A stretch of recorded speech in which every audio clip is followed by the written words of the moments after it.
వ్యతిరేకించండి. కార్పొరేట్లకి వరాలు కురిపించే బడ్జెట్ ని, అమరావతికి నిధులు కేటాయించిన బడ్జెట్ ని, రాజధానికి నిధులు కేటాయించిన బడ్జెట్ ని, పోలవరం ఊసేలేని బడ్జెట్ ని, నిరుద్యోగ సమస్య లేని బడ్జెట్ ని వ్యతిరేకించండి. బడ్జెట్ ని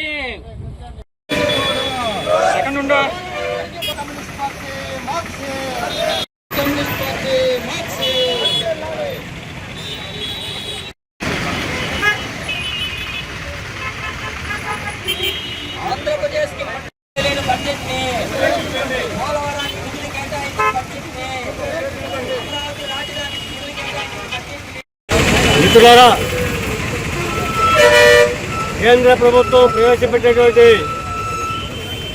బడ్జెట్లో ఆంధ్రప్రదేశ్కి తీరని అన్యాయం జరిగింది. ఆంధ్రప్రదేశ్ విభజన చట్ట ప్రకారం మొట్టమొదటిగా ఆంధ్రప్రదేశ్కి కేంద్ర ప్రభుత్వం చేయవలసిన పని ప్రత్యేక హోదా ఇవ్వటం. ఏదైతే ప్రత్యేక హోదా ఇస్తారో ఆ ప్రత్యేక హోదా ఇస్తేనే మన ఆంధ్రప్రదేశ్ సమగ్ర అభివృద్ధికి తోడ్పడేదానికి అవకాశం ఉంటుంది. ఆ విధంగా ఇవ్వకపోగా విభజన హామీల్లో ఉన్నటువంటి రాజధాని నిర్మాణానికి అవసరమైన గ్రాంట్లు కూడా ఇవ్వాల, పోలవరం నిర్మాణానికి అవసరమైన గ్రాంట్లు కూడా ఇవ్వాల. ఇవ్వకపోగా 17,000 కోట్ల రూపాయలు రాజధాని నిర్మాణం కోసంగా ఫైనాన్స్ సంస్థల నుంచి అప్పులు ఇస్తామని కేంద్ర ప్రభుత్వం ఈ బడ్జెట్ కోరుతుంది. అప్పులు ఇచ్చేవారు ఎవరైనా కానీ వారి వారి కండిషన్లకు ఒప్పుకుంటే ఎన్ని వేల కోట్లైనా లక్షల కోట్లైనా ఇచ్చేదానికి అవకాశం ఉంది. ఆ విధంగా తేగలిగే శక్తి మన రాష్ట్ర ముఖ్యమంత్రిగా సీఈఓగా పేర్కొనబడేటువంటి చంద్రబాబు నాయుడుకు ఉంది. కానీ కేంద్ర ప్రభుత్వం ఆంధ్రప్రదేశ్ రాజధాని నిర్మాణానికి అవసరమైన గ్రాంట్గా ఇవ్వకుండా అప్పు ఇప్పిస్తామని చెప్పడం అనేది ఎంతగా శోచనీయం. అలాగే పోలవరం సంబంధించిన వరకు ఏమాత్రం గ్రాంట్ కానీ మరొక కానీ చేత కాకుండా పోలవరం నిర్మాణం మా బాధ్యత అన్నారు. బాధ్యత అని చెప్తే కాదు, దానికి అవసరమైన గ్రాంట్లు ఖచ్చితంగా ఇవ్వాలా.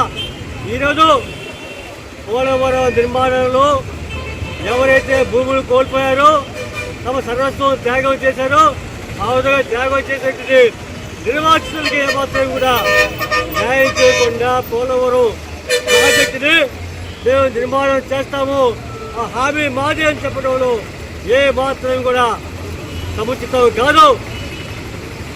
ఈ విషయంలో కేంద్ర ప్రభుత్వం మన రాష్ట్ర ప్రజలకి తేనని ద్రోహం చేసింది. ఆ ద్రోహం చేస్తూ ఉన్నా కానీ చూస్తూ ఉండే పరిస్థితి.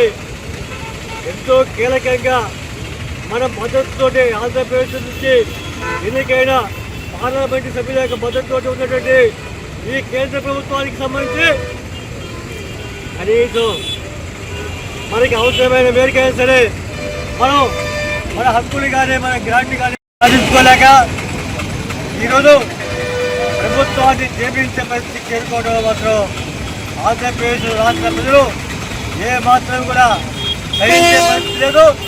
ఇప్పటికైనా సరే మన రాష్ట్ర ప్రభుత్వం మనకి కేంద్ర ప్రభుత్వం నుంచి అమరావతి నిర్మాణానికి కానీ పోలవరం నిర్మాణానికి కానీ పూర్తి స్థాయిలో గ్రాంట్లు వెంటనే మంజూరు చేయించి దిశగా తగిన చర్యలు చేపట్టాలని కోరుతూ, అట్లాగే విభజన హామీలని అమలు చేసేదానికి తగ్గట్టుగా తగిన చర్యలు చేపట్టేదానికి భాగంగా అన్ని వైపుల నుంచి ఒత్తిడి తేవాల్సిందిగా కూడా కోరుతూ ఉన్నాం. సిపిఎం పార్టీ వైపు నుంచి కేంద్ర ప్రభుత్వం ప్రవేశపెట్టినటువంటి ఆంధ్రప్రదేశ్కి తీరని అప్పులు పాలు చేసేటువంటి ఈ బడ్జెట్ని వ్యతిరేకిస్తా ఉన్నాం. కేంద్ర బడ్జెట్లో అప్పు కాదు, మాకు గ్రాంట్లు ఇవ్వాలా. అంతేకాదు స్పెషల్ స్టేటస్ ఆంధ్రప్రదేశ్ ప్రత్యేక హోదా ఇవ్వాలని డిమాండ్ చేస్తున్నాం.